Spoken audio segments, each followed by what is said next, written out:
devote our attention to the rational design that meets real-world relevance.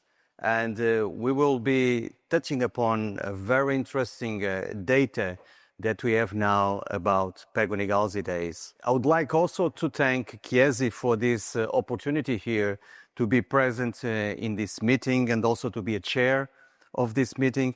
And I believe that what we are going to do here is really explore science behind the development of an interesting drug. As I said, I'm the chair. My name is João Gonçalves. I'm from the University of Lisbon. But also we'll have two more excellent speakers. And one of the speakers is Professor Derralynn Hughes from London, University College London, and also Dr. Eric Wallace from the University of Alabama at Birmingham. These are excellent speakers that will talk about not only about pegunigalsidase in terms of the drug itself, but also what is the impact of the drug in the treatment of Fabry patients. About the disclaimers, this discussion will present data that will be related to the sponsor's product, pegunigalsidase alpha, and all other products manufactured by any other pharmaceutical company will be discussed at the class level. Patient case studies are for medical discussion only and reflect panel experiences that represent typical clinical practice scenarios. So these are the learning objectives that we have for today. Four very simple but very interesting learning objectives. First, learn about scientific and strategic approaches that will be used and was used to design pegylated enzyme replacement therapies. We need to understand the current data on antidrug antibody responses to pegunigalsidase, including those directly just to the PEG moieties. We will be also devoting our attention to explore clinical trial outcomes and emerging real-world evidence on the tolerability of pegunigalsidase alpha, one important point here to discuss around this question. Discussing also the long-term clinical integration and future perspectives on pegylated enzyme replacement therapies in Fabry disease. I'm going to move into the effects of antibodies in Fabry disease and what we understand about their production. So Fabry, as we all know, is a very heterogeneous condition, going from a severe classical early onset disease with angiokeratoma or acroparesthesia, sweating abnormalities, and leading eventually to severe organ dysfunction, or late onset disease affecting a single organ, predominantly the heart. Underlying that are a whole range of different mutations with different levels of residual enzyme activity, and also males and females. And in those patients, we see a different propensity to develop anti-drug antibodies.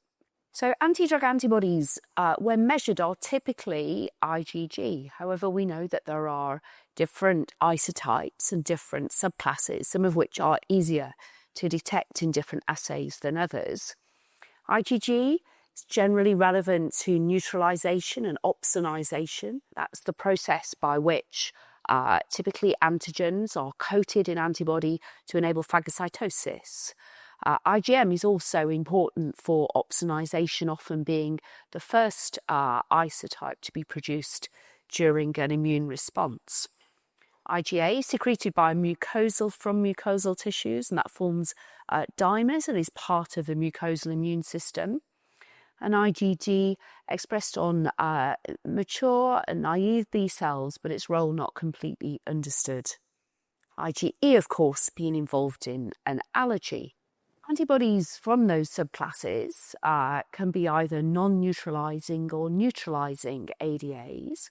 And a non-neutralizing ADA binds but doesn't actually affect the interaction between the drug and its target. So it doesn't affect its activity, but it can affect its clearance.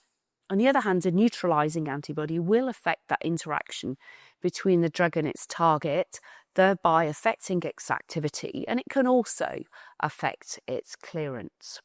Enzyme replacement therapies and other biologics are frequently associated with anti-drug antibodies. And as I mentioned at the beginning, this can be influenced by many factors, many patient factors, such as the the sex, the mutation, the level of residual enzyme activity, prior exposures to enzymes or even to other drugs. And also the background immune system of the patient. And then there are drug-specific features which in general might include the way that the drug is given. The ADAs can inhibit the drug efficacy by altering both the PK and the PD and influence patient safety by having a risk of infusion-related reactions. And it's been reported that up to about 76% of ADA-positive patients have experienced infusion reactions during clinical trials. There are a number of factors related to the ADA which influence the sort of impact that it will have. So the titer, so how much is there, its ability to neutralise, its affinity and avidity, so how well it interacts with the drug, and then those patient-related factors that I mentioned. We've just completed a systematic literature review looking at some of the effects of ADAs on both safety and efficacy of treatment in Fabry disease. We find that ADA positivity was generally associated with higher disease-related biomarker levels. And then some studies also suggested a trend towards a faster eGFR decline or worsening renal and cardiac parameters. And I think it indicates that there is a need for more standardised prospective studies to fully understand this. With pegunigalsidase alpha, as with most biologics, patients can have ADAs. These can be de novo, so a patient just starting treatment without antibodies may generate antibodies, or they can be a boost of previously formed antibodies. There's also evidence from the clinical trials that some patients who had antibodies did not have a boosting of them after starting pegunigalsidase alpha, and some people who didn't have antibodies remained antibody negative during the studies. The antibodies can be against the protein backbone, and pre-existing protein targeting ADAs may exist due to prior exposure of ERTs. It can be against the PEG, as we've already mentioned, or against the plant glycans. And we have data on the distribution of those antibodies in the trials.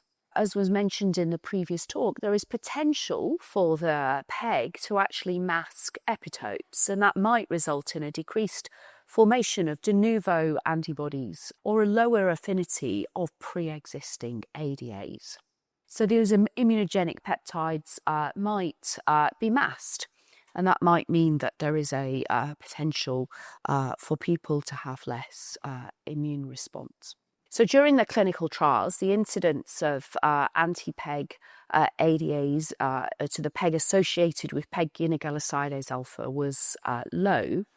So out of the 108 patients who were studied across the clinical trials, 8 of them generated anti-PEG ADAs, that's 7.4%. And in fact, those with anti-PEG ADAs didn't have increased reactions.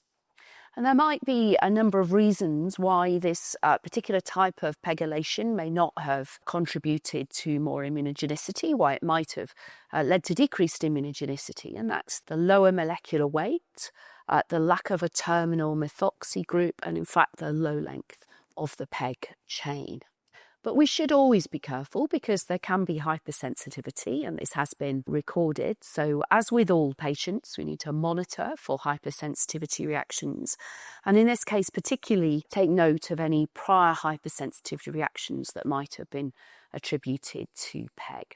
So if we think about de novo antibodies, during the clinical trial program, there were 15% of patients developed de novo antibodies, so that's 17 patients. And of these, 70% had onset within the first year.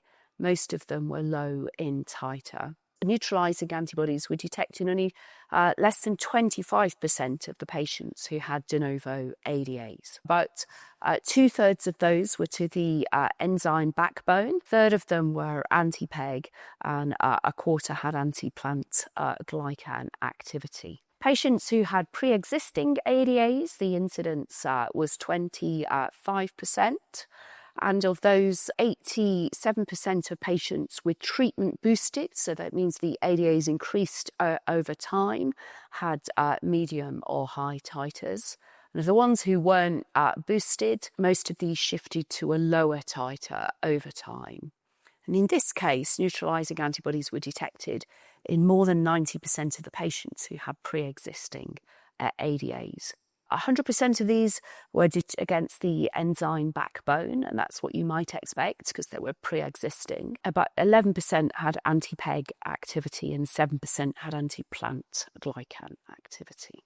One feature that we noted during the clinical trial program was that many of the antibodies were actually transient. So people would generate an ADA, it would occur for some measurements, and then it would disappear.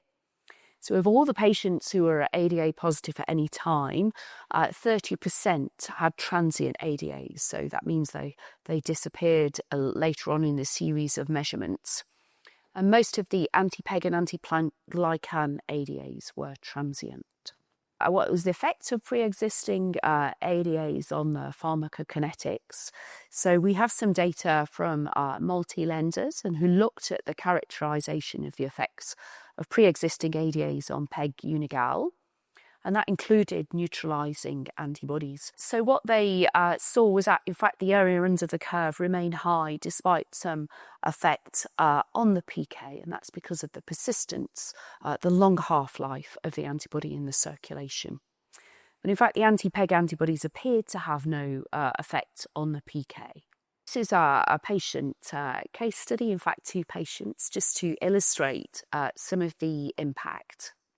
So a 45-year-old male with classical Fabry disease, who was IgG positive, treated with enzyme replacement, and around about the same time, actually, a 52-year-old female with late onset disease, and she was ADA negative, treated also with enzyme.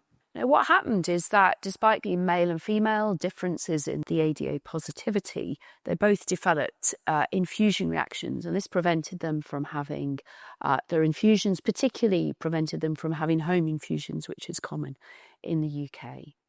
They were pre-medicated with steroids, antihistamine, and so on, but that didn't affect the reactions. So we took an exploratory approach, giving a gradual dose escalation, and managed to get them back to safely having their infusions at home. So they were tolerating that full dose.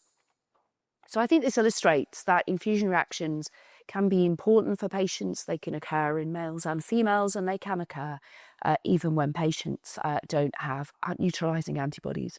So in summary, the literature suggests that enzyme replacement activity may be reduced in ADA positive patients, and they can also experience more rapid worsening of renal and cardiac parameters. Whereas the pegylated design of pegunigalsidase alpha may mask those epitopes and potentially resulting in lower immunogenicity in some patients, and that's something that we need to gather more data on in the real world setting.